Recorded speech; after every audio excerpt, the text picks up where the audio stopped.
I'm counting 5. What is 5? 5, fire. 4, follow me. 3, turn around. 2, compare, let us spell. The program is going to add up to what we've been doing, because since we launched inclusive education policy in the country in 2015, we've been trying to get opportunities to train teachers. The vision for this project is that we believe that students with special educational needs have the ability or the right to access quality education. They have the right to be in a learner-friendly environment.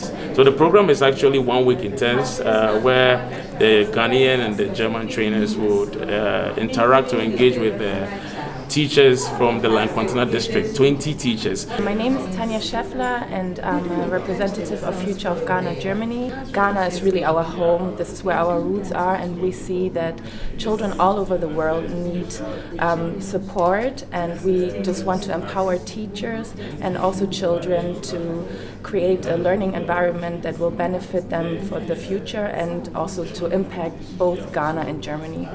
Assuming we rely on special schools, how many special schools can Ghana put up to absorb all children with disabilities?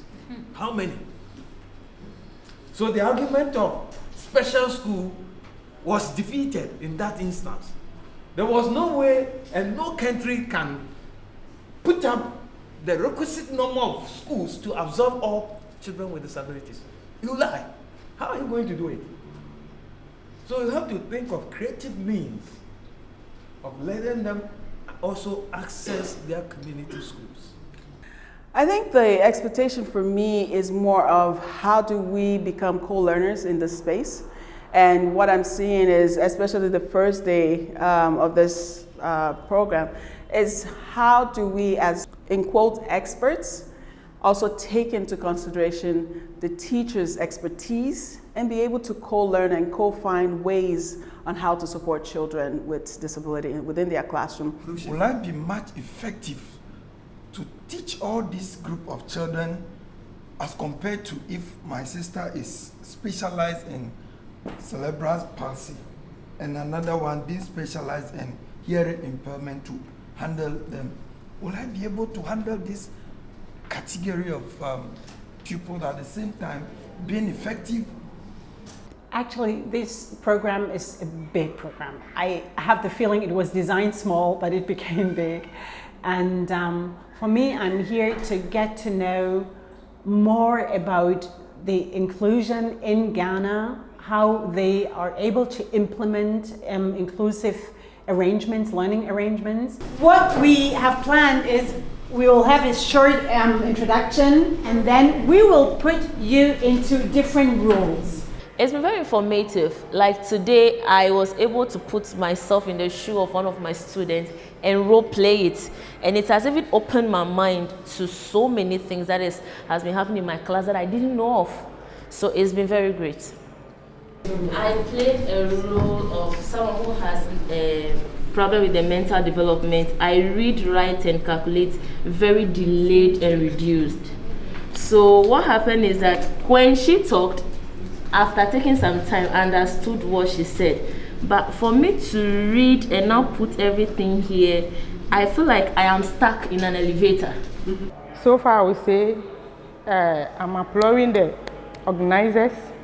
I would say everything is in place.